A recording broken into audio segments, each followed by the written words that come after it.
Cześć kochani, jak zwykle witam Was bardzo, bardzo serdecznie. Janusz Dąbrowski na kanale Barwy Zdrowia i przedstawiam Wam waszego i mojego dzisiejszego gościa, Nikita Grybenko. Chłopak, który mieszka, no młody człowiek, który mieszka w Bieszczadach, ale o tym jeszcze Nikita po prostu sobie poopowiada troszeczkę. Spotykamy się dzisiaj. Znowu powtórzę to, co mówię w każdym wywiadzie. Dzięki Rafałowi Stachyrze.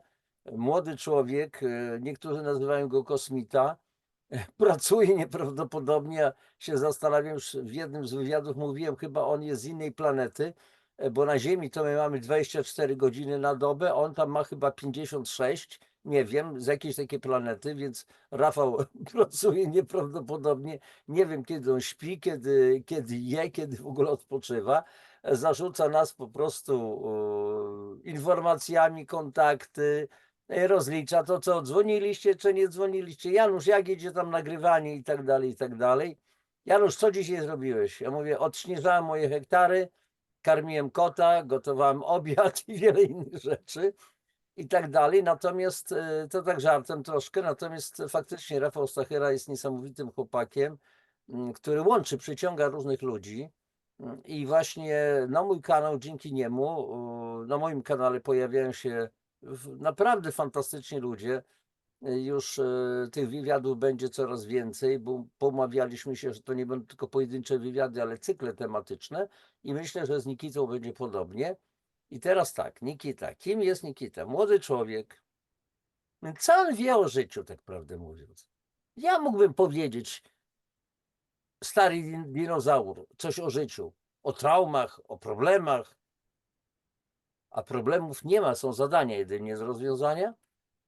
I co mógłby Nikita nam, tym starszym również, powiedzieć o życiu? Bo Nikita jest takim nauczycielem duchowym i zaraz porozmawiamy, dlaczego stał się. I jak to jest, że dzisiaj młodzi ludzie często, nie wszyscy oczywiście, stają się takimi, wiecie, przewodnikami, takimi cicerone po życiu dla innych, często również starszych ludzi, którzy gdzieś się zagubili, a ci młodzi schodzą na planetę już z jakimś bagażem wiedzy, umiejętności, doświadczeń i z taką ideą pomocy właśnie innym. Nikita, jak to było u ciebie, że ty, mówię, ty jesteś młodym facetem, ileż ty masz? 30 lat? Mniej przecież chyba. 31. 31, no młody człowiek bardzo.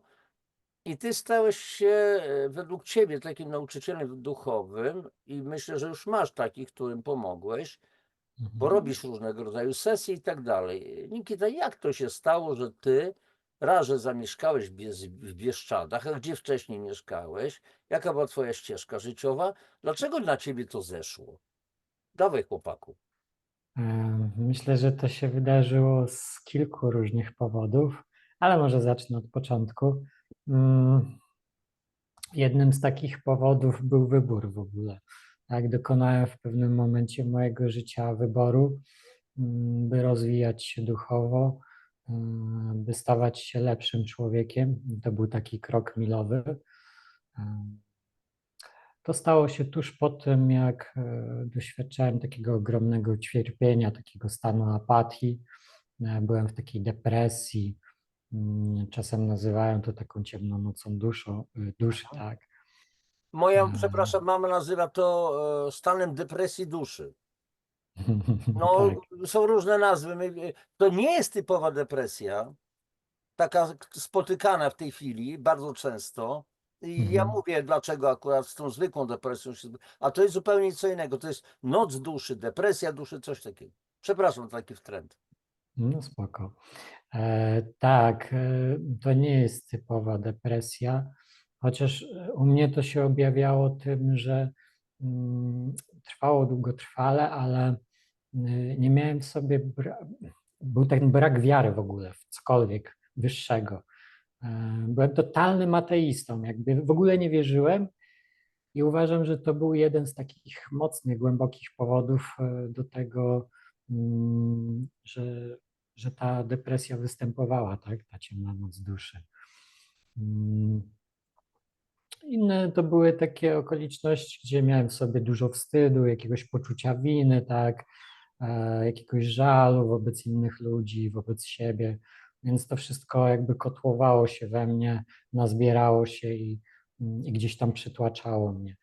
Em, Historia jest dosyć podobna do tej, jaką miał Buddha, ponieważ on może był w takim wspaniałym pałacu, tak, w wspaniałym miejscu, ale wyszedł do ludzi i zobaczył ten ogrom cierpienia, który jest. Nie? Jego trzymano przed tym cierpieniem w pałacu, żeby on tego nie doświadczył, ale mimo wszystko on i tak tego doświadczył. Tak? Bo I Buddha w ogóle był księciem, był bardzo bogatym człowiekiem. Od tak, tego trzeba dokładnie. zacząć, no nie? Tak, dokładnie. Mm, Ja nie byłem taki bogaty, miałem troszeczkę słabszą sytuację w domu finansową i tak dalej, ale mm, ten etap był taki połączony, bo też widziałem ten ogrom cierpienia w ludziach, takie zło na zewnątrz, taką walkę pomiędzy ludźmi, te wojny, no takie cierpienie po prostu i w pewnym momencie poczułem, że to mnie przytłacza. Nie wiem, no ludzie nazywają to empatią, tak? Myślę, że mógłbym się zgodzić, że to była ta empatia, odczuwałem to razem z Współodczuwanie, innymi. tak. Tak, tak. To, co nazywamy współczuciem, ale to nie do końca oddaje, bo współczucie to jest takie, kojarzy się trochę z taką jakby litością, a to jest współodczuwanie. Mhm. Mhm, tak. I to we mnie gdzieś tam mocno grało. I w pewnym momencie zapytałem się właśnie, byłem w takim stanie apatii, już takiej wręcz mówi się, że jest pewien taki moment, gdy człowiek chce popełnić samobójstwo i tuż przed tym popełnieniem, gdy już się tak całkowicie podda, nie, to ego się tak podda i, od, i nastaje taka pustka, nie, hmm, taka nicość, jakby człowiek już nie ma żadnych emocji, wyzbywa się totalnie uczuć. I ten moment u mnie w pewnym nastąpił właśnie w tamtym momencie. I zapytałem się po prostu, czy jest coś więcej ode mnie, czy jest do czegoś, coś, do czego można dążyć. Mm, Tak po prostu, z serca zapytałem się, bo, bo byłem tuż przed tym etapem, że mógłbym tą śmierć popełnić, to samobójstwo Mhm. i byłem tego bliski. Więc i w tamtym momencie zobaczyłem, miałem taką wizję, ona była bardzo żywa. To był obraz jakby nałożony na to, co widziałem, tak? To nie był sen, to było realne bardzo. Wizja takiej istoty, siedzącej jakby na tronie i taki bardzo mocne z tego było to światło, które biło, takie złote światło jakby, nie?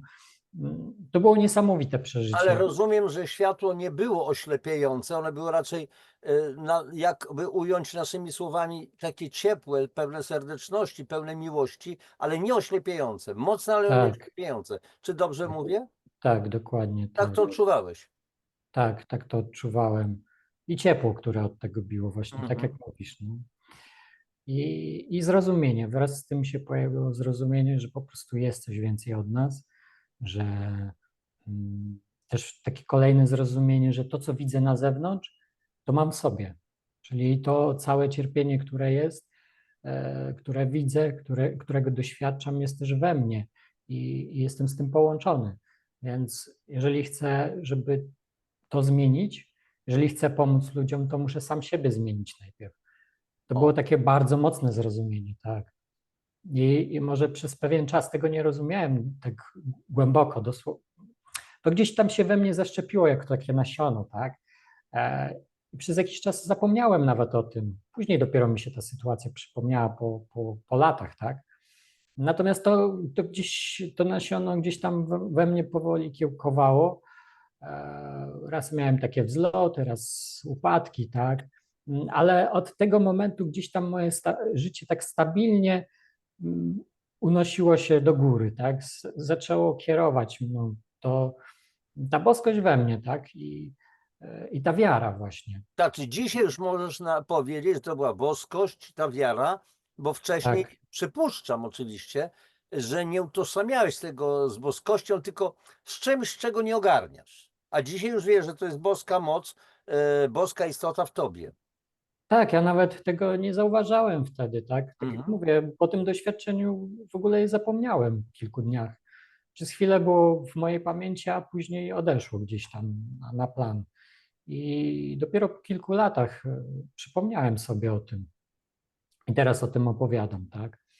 I zrozumiałem też, czym to było, czym to doświadczenie było, tak? Mm. I to był taki pierwszy, najmocniejszy etap mojego przebudzenia. To się wydarzyło jakieś ponad 10 lat temu. Dlatego często mówię, że po prostu rozwijam się już tak od 10 lat, a bardziej świadomie od 5 lat, ponieważ około 5 lat temu zacząłem już taką w pełni świadomą drogę, medytację, pracę z oddechem, tak. Mhm. Tak. Po tym momencie, tak jak mówiłem, to były takie chwile, że troszeczkę podnosiłem się, troszeczkę opadałem, ale gdzieś tam w perspektywie jakby dłuższej to był taki wzrost, tak.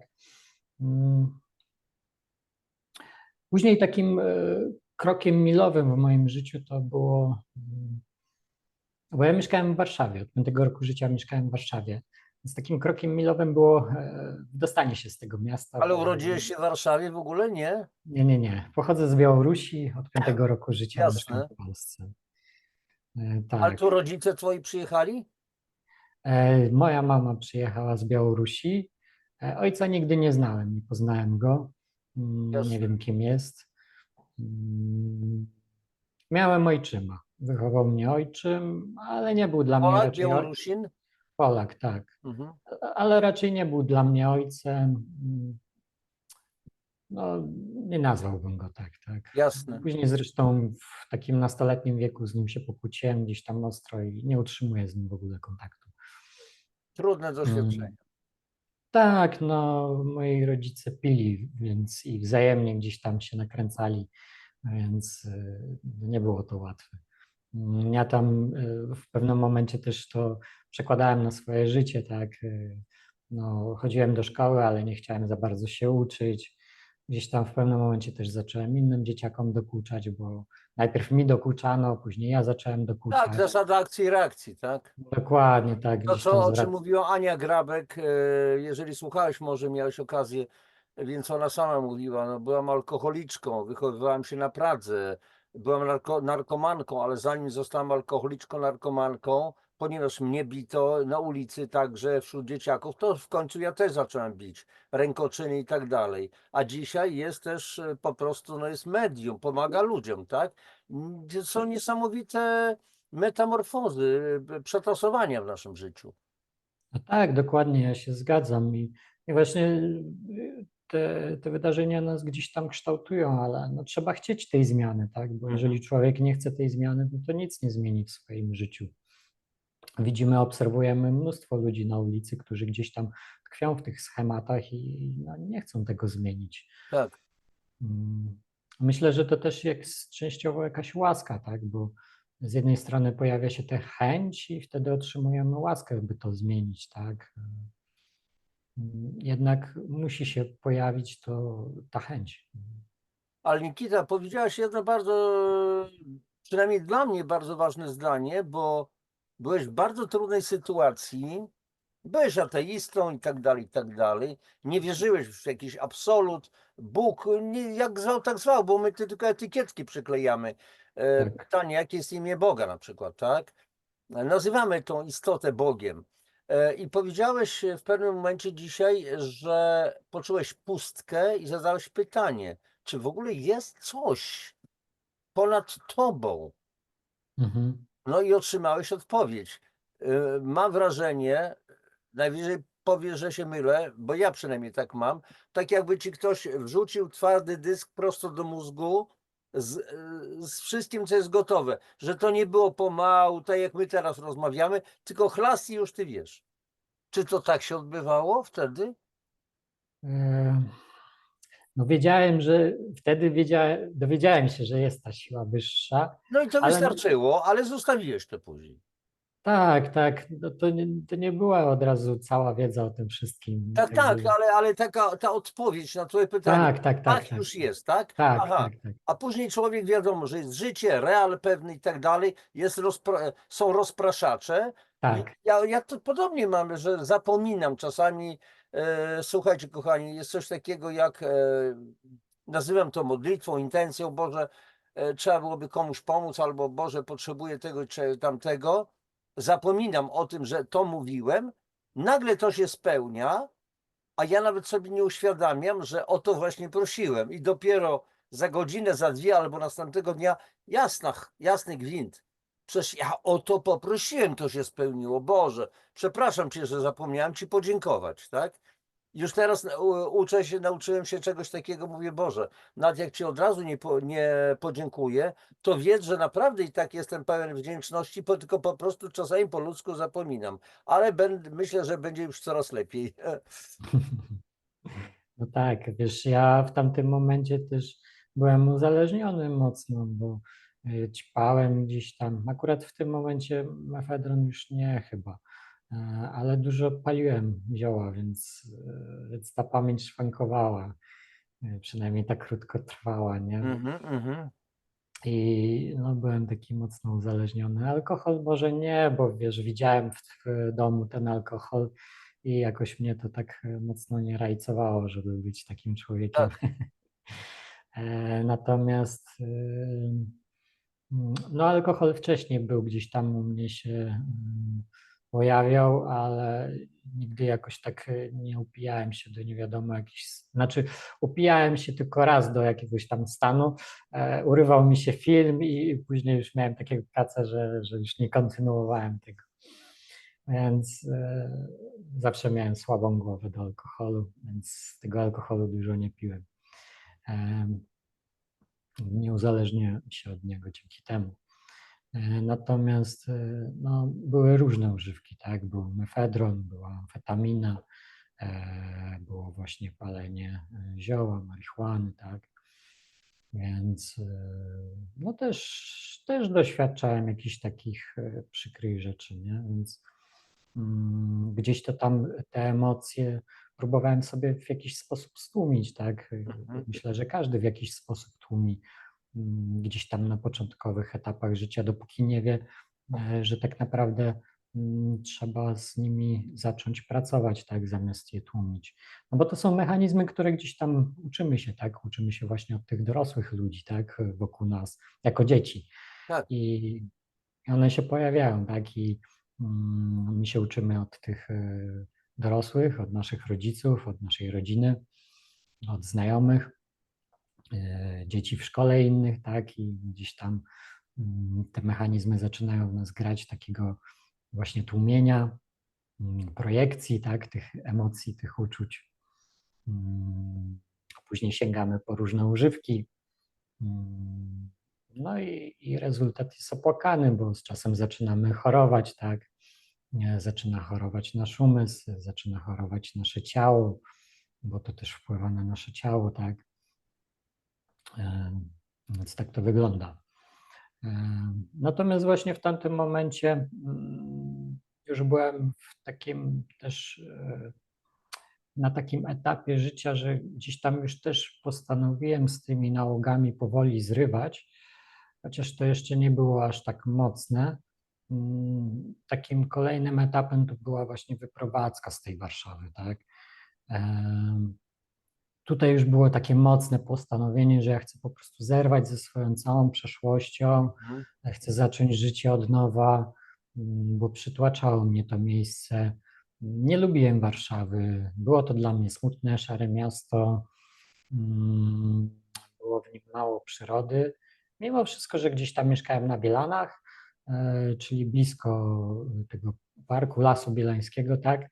I miałem las na wyciągnięcie ręki, ale jednak chciałem mieszkać w takim miejscu, w którym będzie pełno tej przyrody, w której będą jakieś jeziora, rzeki. I udało się. Wraz z tym postanowieniem, no to tak jak właśnie mówiłeś o tej intencji, że puszczamy intencję i się pojawia, nawet nie zauważamy. Mhm. Ja na początku szukałem jakiegoś mieszkania na wynajem, coś tam, ale było ciężko z tym. no, koszta życia w Warszawie są dosyć duże, tak? Więc jeżeli ktoś nie ma świetnej pracy i nawet w tamtym okresie czasu, 10 lat temu, jeżeli ktoś nie ma świetnej pracy, no to, a teraz to już w ogóle nie, te koszty są jeszcze większe, więc no ciężko tam samemu przeżyć, nie?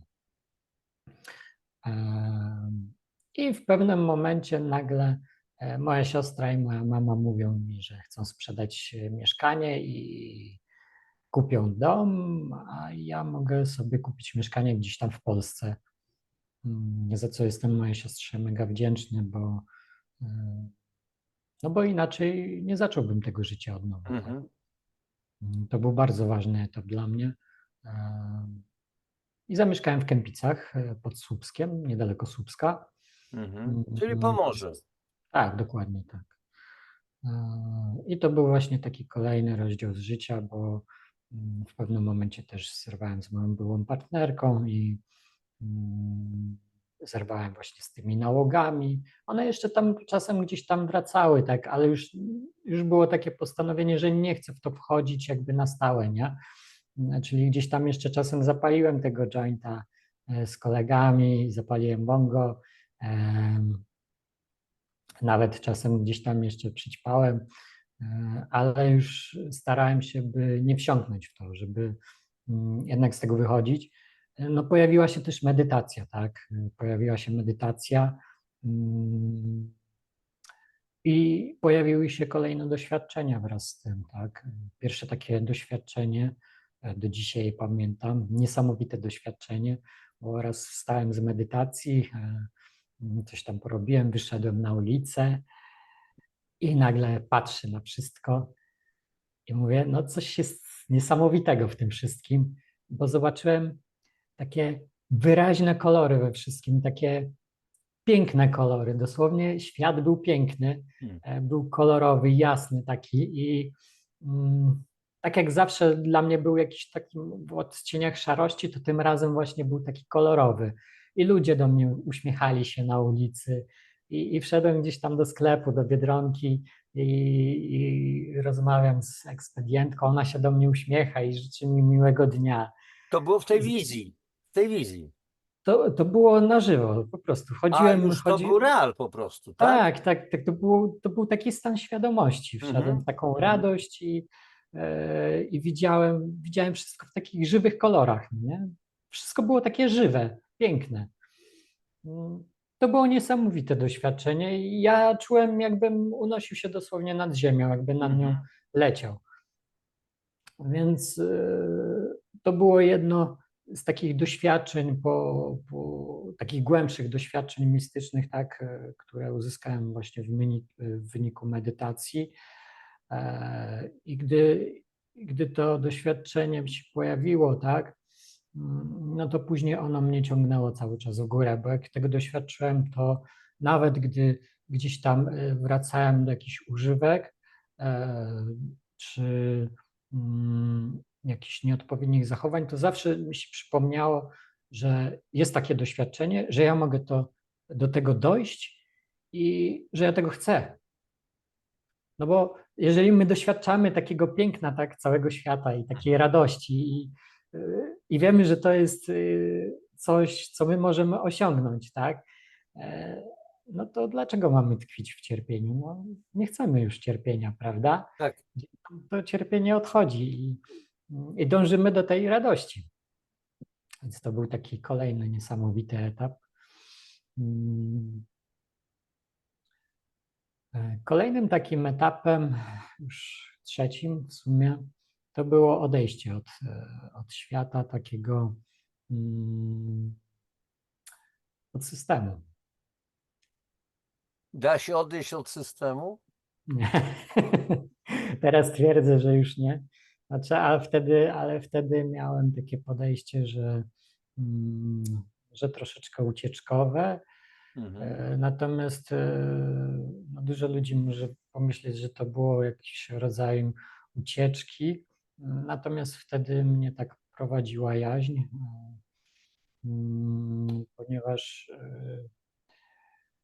obudziła się we mnie kundalini. To jest taka pierwotna moc, którą w sobie mamy, tak? siła życiowa. Tak. Vis vitalis, siła życiowa, tak. Tak, dokładnie. I ona mnie zaczęła prowadzić bardzo mocno po tych medytacjach, po tym wszystkim. Mm, I w tamtym momencie przebudzenia takiego bardzo mocnego uzmysłowiłem sobie, że to wszystko nie jest dla mnie już, że chcę odejść z pracy, która mnie nie satysfakcjonuje, która wręcz mnie męczy, tak? Męczą mnie ludzie, którzy są wokół mnie, bo zacząłem postrzegać świat na taki składający się z ludzi, którzy gdzieś tam są wspierający dla nas, tak? Mhm. I takich, którzy przeszkadzają, podstawiają Tak, nam nogę. wampiry energetyczne. Tak, Na ten dokładnie. przykład oczywiście. Tak, tak. Przeszkadzacze różni. No, mamy, żyjemy na różnych poziomach wibracji po prostu. Mhm. I są, słuchajcie, kochani, co Nikita potwierdzi, ale wy też doskonale wiecie, że czasami spotykamy po raz pierwszy człowieka i czujemy z nim jakąś niesamowitą bliskość i inne zupełnie doświadczenie na drugim biegunie, gdzie nie znam człowieka, a on mnie już drażni. Już po prostu drażni, nie wiem dlaczego, ale po prostu go nie znoszę, nie lubię i tak. Mówię o ekstremam, no, o ekstremum po prostu. Takie coś. No, czyli chciałeś uciec od tych ludzi. Tak, no, przytłaczało mnie to już. Wiesz, ja miałem ogólnie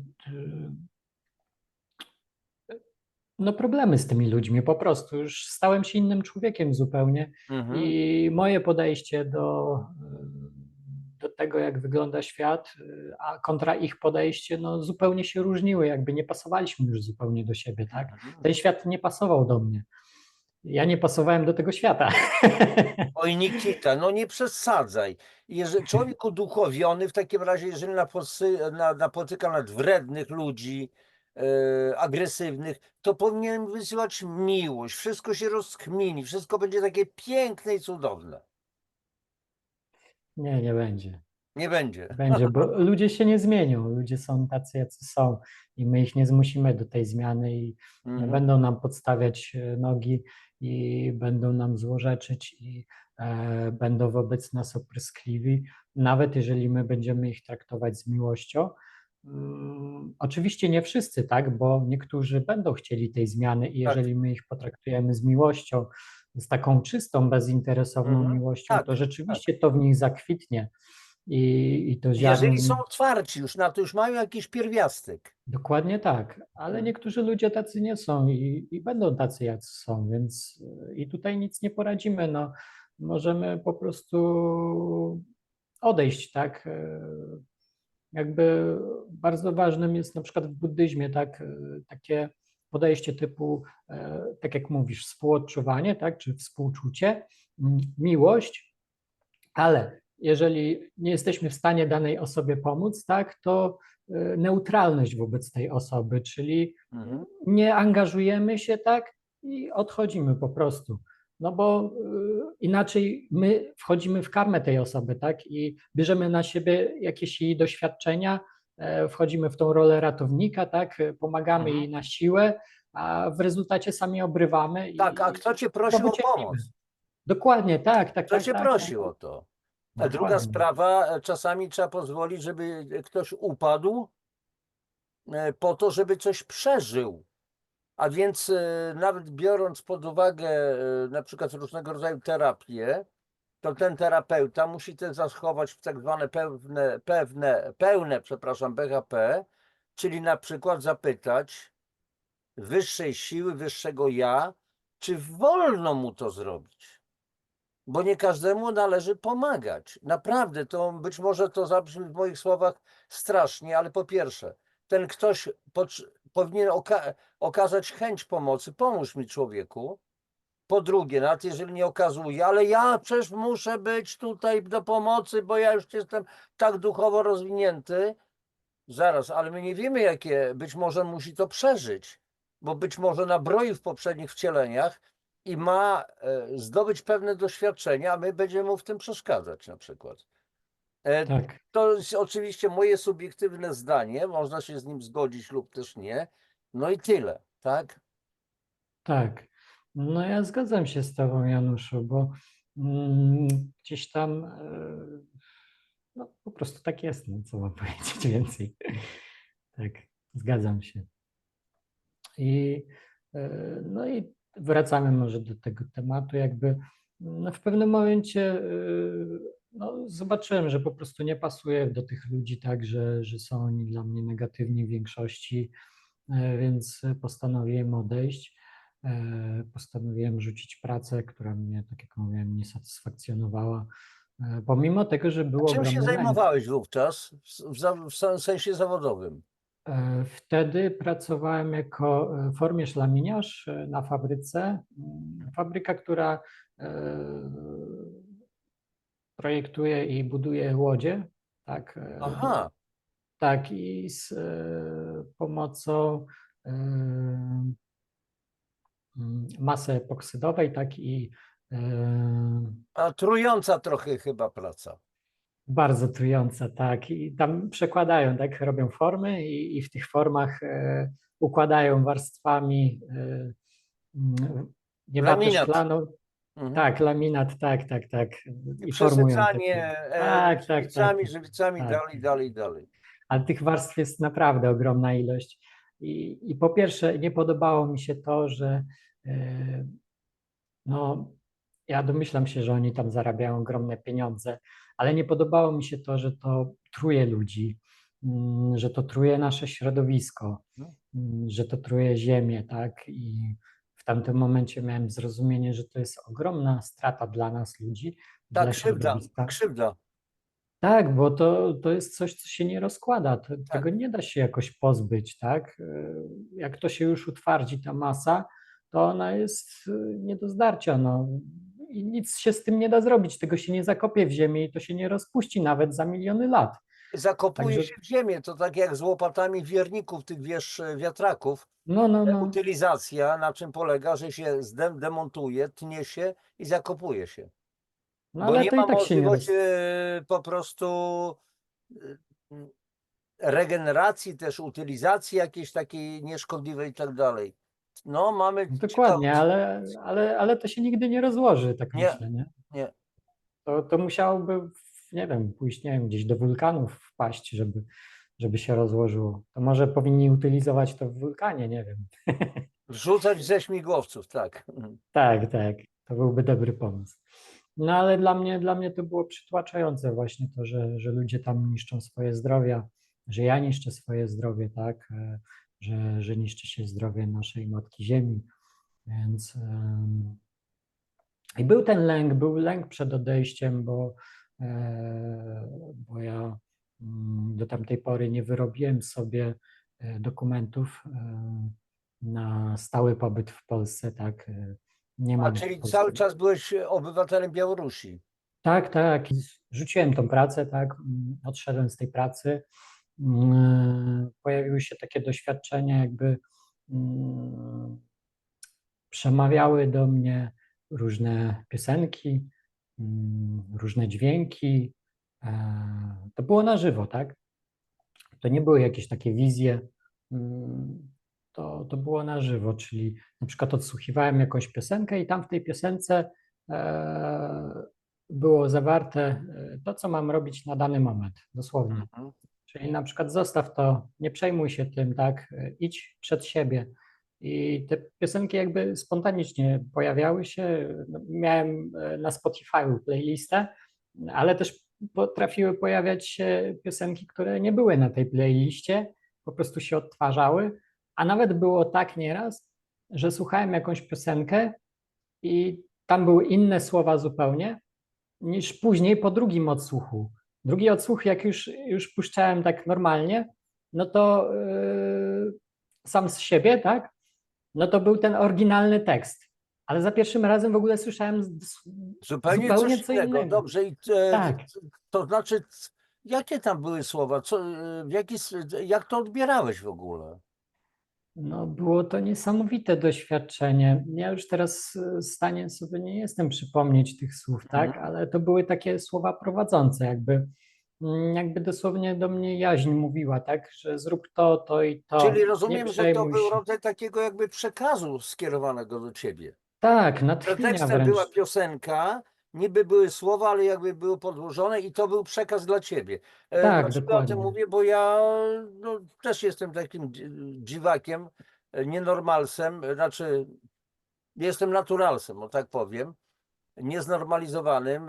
Moja partnerka zawsze mówi na mnie, że Janusz to jest kosmiczny rebeliant i tak dalej. Spokojny, ale rebeliant, chyba że ktoś mi bardzo naciski nastąpi, to się wówczas robi bardzo niespokojny.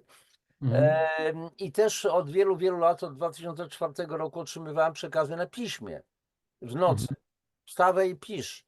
Między drugą, mniej więcej pierwszą, drugą, trzecią, w tych granicach w nocy wstawałem, wszystko mam, czarno na białym.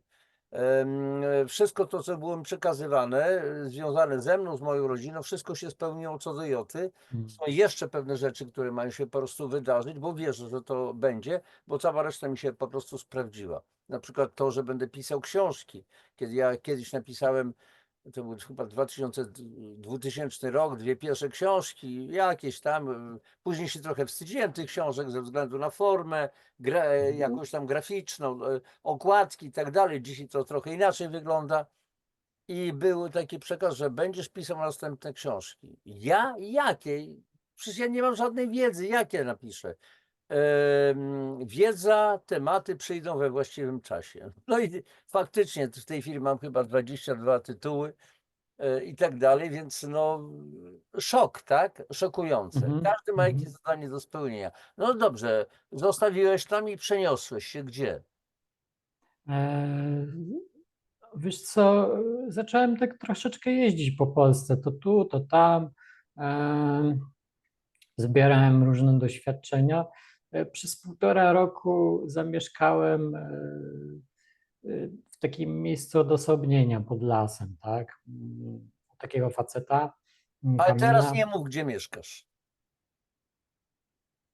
Dlaczego? Ogólnie tylko w Bieszczadach, po to, żebym nie wycinał drugi raz. Okej, w porządku. Więc zamieszkałem pod lasem, tak, i mm, tam spędziłem 1,5 roku. Mocno praktykowałem, byłem odcięty od takiego świata zewnętrznego. Praktycznie, no, praktycznie byłem odcięty. Robiłem jakieś takie sesje małe dla ludzi, ale to były takie sesje stricte mentalne, gdzie różni ludzie do mnie się tam czasem odzwali i pytali o jakieś swoje problemy, a ja im wyjaśniałem, w jaki sposób mogą je rozwiązać, tak?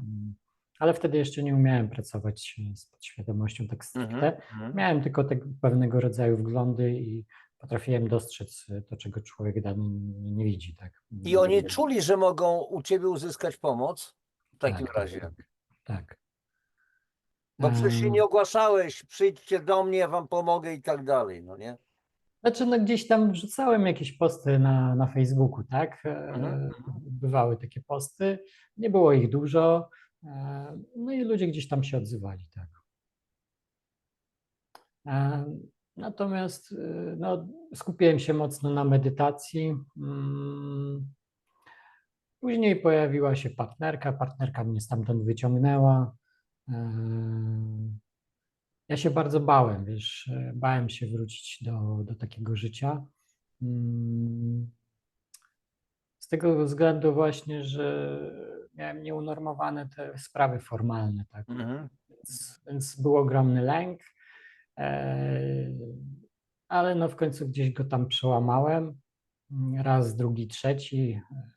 Miałem nawet spotkania z policją, także tak, i sprawdzali mnie tam i wszystko było w porządku, więc gdzieś tam ten lęk w końcu odpuścił, nie? No to był taki najmocniejszy lęk właśnie był przed tym powrotem, że po prostu gdzieś tam mnie wywiozą na Białoruś, a sytuacja też na granicy nie jest zbyt ciekawa, Tak. mm, więc siedziałem w tym odosobnieniu. Mm, Później jeszcze przez jakiś czas jeździłem po Polsce, jeździłem po różnych ludziach, właśnie poznawałem w sumie siebie, bo lądowałem u jednego człowieka i gdzieś tam takie aż przejaskrawione cechy charakteru widziałem w tych ludziach. No dosłownie, takie przejaskrawione cechy charakteru, które miałem ja, ale ci ludzie mieli to tak mocno, że aż no, ciężko było nie dostrzec tego, że to jest moje. I Rozumiem, to były twoje cechy i chodziło o to, żeby ci pokazać, jakim ty jesteś pewnie. tak, dokładnie. Jak to widziałem, jak to doświadczałem tego, zauważałem to, to od razu uwalniałem u siebie. Mhm. To było niesamowite doświadczenie. Mm, I w pewnym momencie wróciłem do Kępic. To było w sumie w zeszłym roku, na początku zeszłego roku. Wróciłem z moją byłą partnerką, urodziło nam się dziecko. Mm, I powoli wróciłem do takiego, powiedzmy, że zwykłego życia, ale dla mnie to już nie jest zwykłe życie, bo już ci ludzie, którzy tam właśnie mnie przytłaczali i tak dalej, zacząłem jakby pracę na własną rękę, tak? Więc pracuję tutaj z ludźmi, prowadzę sesje i już nie spotykam się z takimi negatywnymi ludźmi, tak? Mm, więc poszedłem w zupełnie inną stronę i mieszkam sobie też teraz właśnie w tych Bieszczadach, tak. Moja siostra tutaj kupiła piękny dom, wspaniały i dalej jestem w takim, można powiedzieć, że odosobnieniu, tak, bo Mhm. na co dzień nie spotykam się za bardzo z ludźmi, medytuję, gdzieś tam tworzę jakieś różne treści, tak, na Facebooka, takie duchowe, tak, gdzieś tam opowiadam o swoich wglądach, o swoich zrozumieniach, prowadzę sesje, tak, uwalnianie emocji. Właśnie z czasem nauczyłem się, zauważyłem, że potrafię prowadzić ludzi w uwalnianiu emocji. To się No wydarzyło właśnie, tak, Nikita, bo to mnie teraz interesuje, myślę, że wielu ludzi też. W czym mógłbyś pomóc ludziom? Bo nie jesteś przypadkiem, nie pojawiłeś się przypadkiem na tym świecie, nie pojawiłeś się przypadkiem w Polsce też. Nic nie jest przypadkowe. Nie przypadkiem ty jako ateista nagle coś błysnęło, huknęło, dym poszedł i nagle dostałeś oświecenia. Oczywiście nie odbyło się to w jednej sekundzie. poczekaj Janusz, wiesz co, Dobrze, muszę córkę siostry stąd wyprowadzić. dobrze, dobrze. Sekundkę. Wiesz co, Kluska, chodź do mamy, bo ja jestem zajęty, mam nagranie, wiesz? Ja mam nagranie. Cześć kochani, widzicie, życie jest życiem. Ale co chcesz? No nie, nie mogę cię, bo ja mam nagranie, okej? A to weź ją na kolankę może. Idź do mamy. Ale co się dzieje? Co Jak, się dzieje, co? jak widzicie, różne są koleje Siusiu, losu. chcesz? No to leć do babci, no. Leć do baby, a nie wchodź do mnie, dobra? Bo ja mam nagranie. No chodź.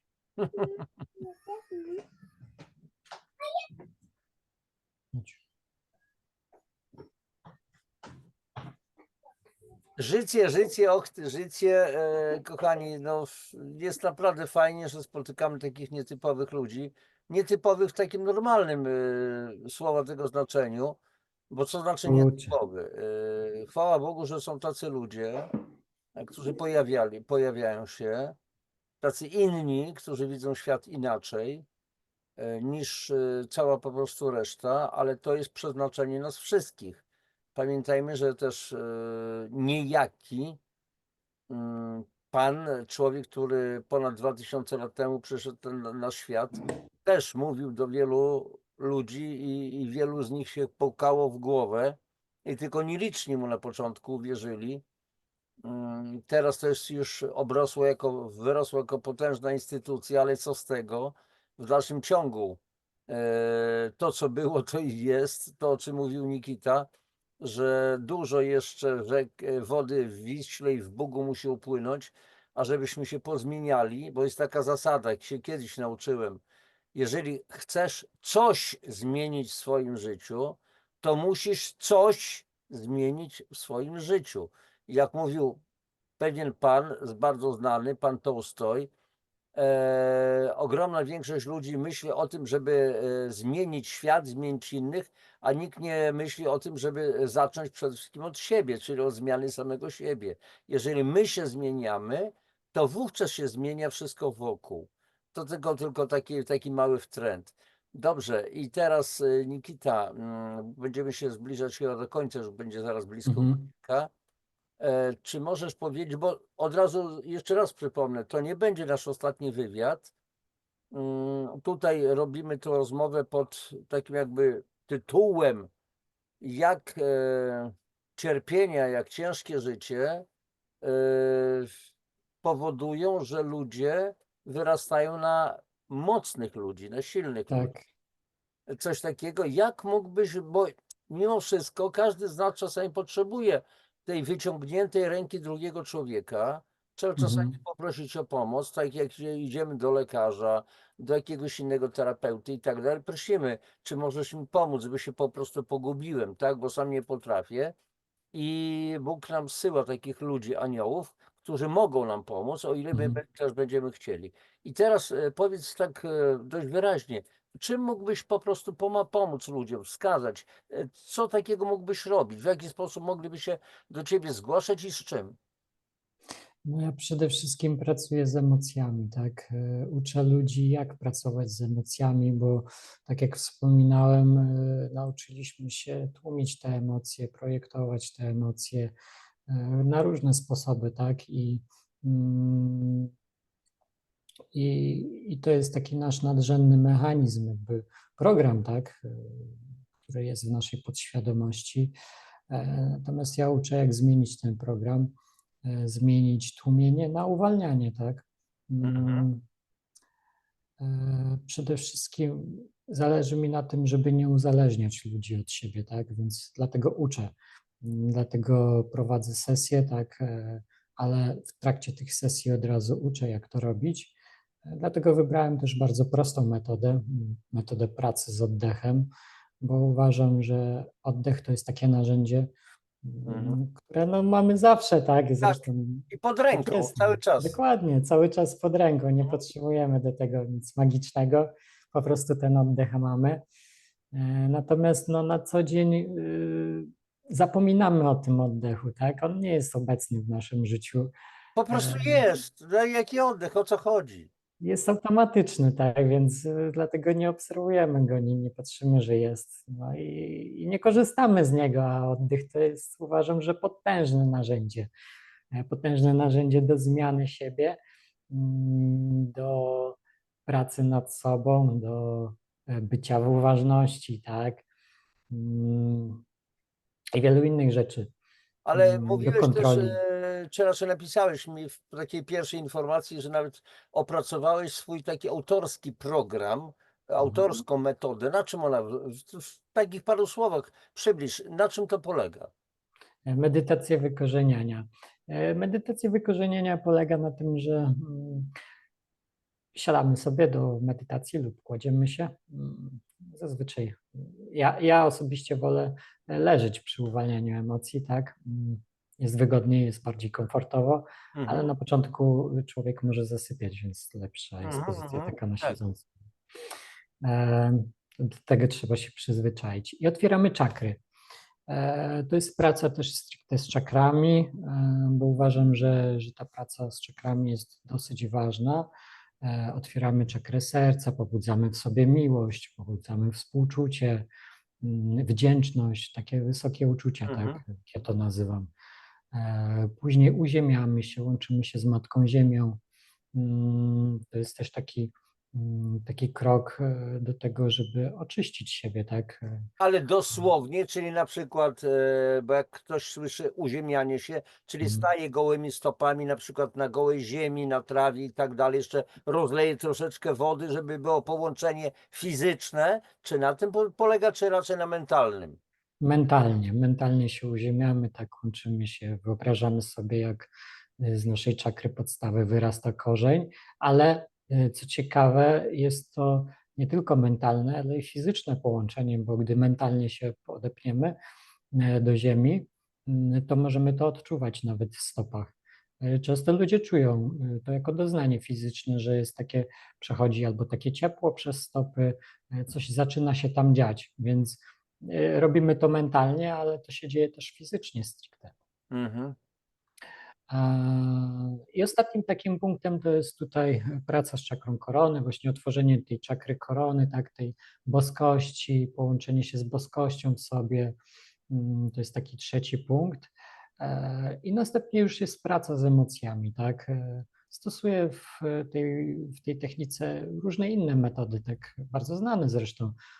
Hoponopono, czyli kocham cię, O przepraszam. Ho'oponopono, tak, tak, tak, tak. To jest piękne, to jest To jest piękne. cudowne, to jest piękne, tak.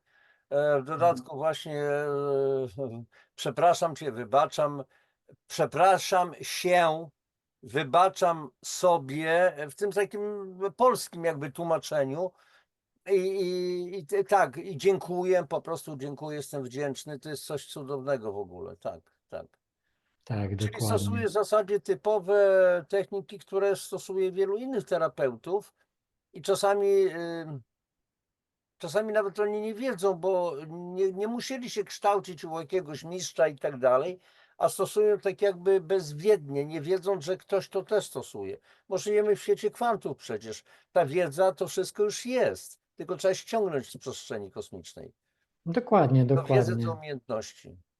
Dokładnie. I taką bazową techniką też w medytacji wykorzeniania jest technika uwalniania Hawkinsa, gdzie Mhm. skupiamy się. A, e, czyli Hawkins też u ciebie jest obecny. Tak, tak. Mhm.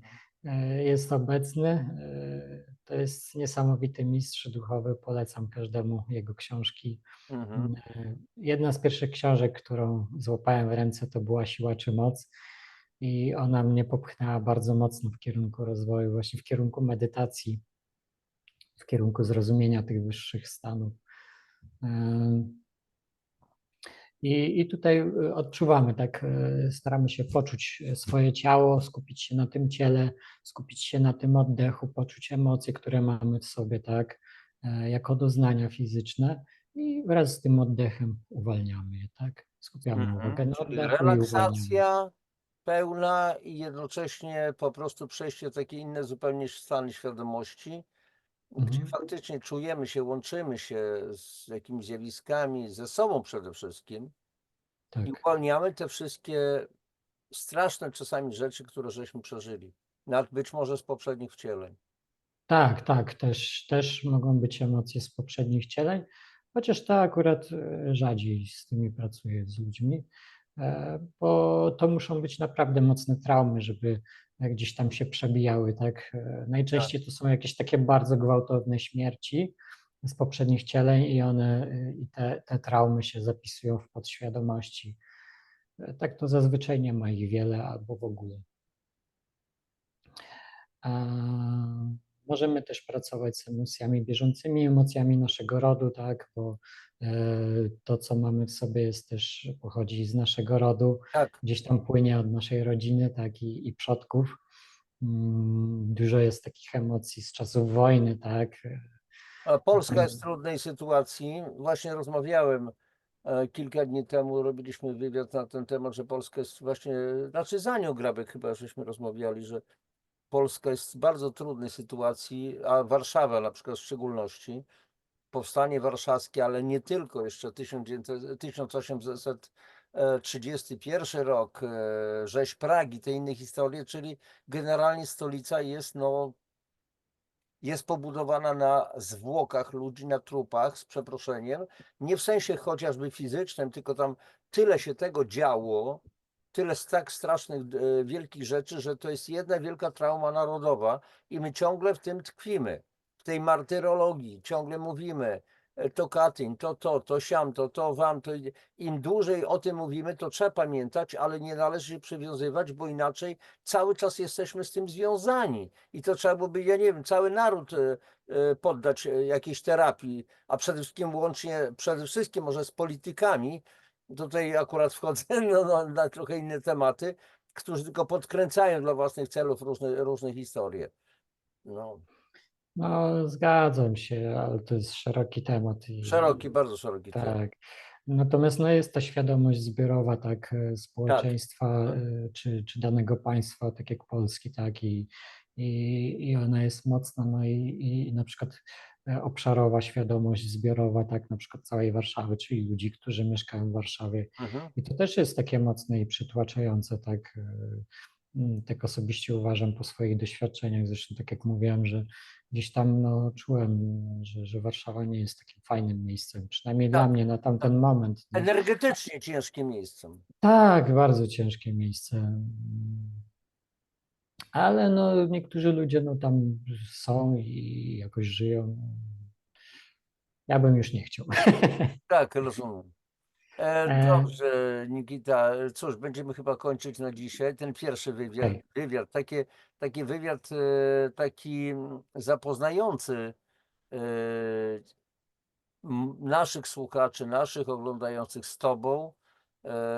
Prowadzimy takie rozmowy, a później już przejdziemy do jakichś większych konkretów przy następnych spotkaniach. tak Słuchaj, jest. bardzo Ci dziękuję za to spotkanie, za możliwość poznania Ciebie, bo czuję, że tak powiem, przez skórę, namaste, że no, zresztą nie tylko Ty, inni również moi rozmówcy są tacy trochę nie z tego świata. Ja też jestem trochę nie z tego świata, bez żadnej przesady, bez zadzierania rzecz jasna nosa, ale wszyscy my jesteśmy skierowani naprawdę na taką jakąś pomoc ludziom, na, na to, żeby w jakiś sposób wesprzeć ludzi, całą ludzkość poprzez działanie nawet z pojedynczym człowiekiem. Tak to czuję Być, przynajmniej. być latarnią, nie? W tej Być taką ciemności. latarnią, tak. Zostało coś nam dane, nie oznacza to, że już jesteśmy jacyś guru, eksperci, w ogóle autorytety, bez kija nie podchodź, z przeproszeniem. To nie o to zupełnie chodzi. Myślę, że każdy z nas zdaje z tego sprawę, trzeba mieć bardzo dużo pokory w sobie, że Mhm. my otrzymaliśmy pewne rzeczy, to co mamy, to nie jest nasze. Jesteśmy zarządzającymi, mamy się z tym z innymi dzielić. Nie oznacza to, też rozmawialiśmy o tym w wywiadach, że to ma się tylko za darmo, bo dostaliście, to teraz działajcie. Ja mówię, to idź do sklepu, weź kiełbasę za darmo, masło za darmo i tak dalej. Żyjemy na mateczce ziemi, gdzie jest duch, materia, musimy to równoważyć. Po prostu stać na środku tej belki, żeby nie było przechyłu ani w jedną, ani w drugą stronę. I jesteśmy materialni, a więc też musimy do buzi coś tam wkładać sobie, żyć i tak dalej, i tak dalej. Więc po prostu każde działanie dobre ma być zrównoważone. Jeżeli na przykład nie masz pieniędzy, nie masz, przepraszam bardzo, ale mieszkasz gdzieś tam w Bieszczadach, ja wiem jak to się odbywa, bo moja mama też jest taką, no, podlaską szeptuchą trochę.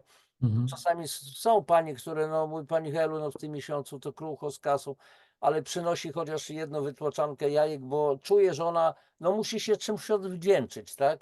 A więc to może być też modlitwa, może być jakaś dobra intencja na tej nawet Tak. zasadzie, tak? Natomiast przypuszczam, Nikita, tak jak wielu terapeutów, nie wyznacza jakichś stawek, od tylu i tylu, co łaska, ale nie mniej niż. Na tej zasadzie nie, po prostu to jest kwestia tylko domówienia się i jakiejś takiej szczerości, uczciwości, że Nikita, pomóż mi, jeżeli możesz. No, w tej chwili nie mogę cię niczym wynagrodzić, ale jak tylko będę mógł, czy coś w tym rodzaju, to naprawdę nie mogę zapomnieć, bo godzien jest robotnik zapłaty swojej, jak mówi pewne przysłowie. Dokładnie. Tak, no u mnie E, obowiązują dobrowolne datki, także tak, tak. Kochani, cała przyjemność po mojej stronie, że mogłem przedstawić Wam Nikitę. Bardzo dziękuję, że jesteście, że wysłuchujecie, że oglądacie. Liczę oczywiście bardzo na Wasze subskrypcje, Wasze lajkowania, czyli łapki w górę, kciuczki, na Wasze ewentualnie komentarze. Dobrze byłoby, żeby rozbudowane. Nie znam się na tym, ale podobno musi być tam ileś tych słów, co najmniej podobno 8, żeby ewentualnie algorytmy YouTube'a zauważyły to i tak dalej. Może akurat też Nikita mi coś tam po prostu podpowie. I no cóż, na dzisiaj tyle. Spotykamy się przy następnych okazjach z Nikitą, również z innymi moimi i waszymi gośćmi. Trzymajcie się, życzę wam wszystkiego najlepszego. Nikita, jeszcze raz podziękowanie za ja cały. również Dzięki bardzo. Papatki. dziękuję.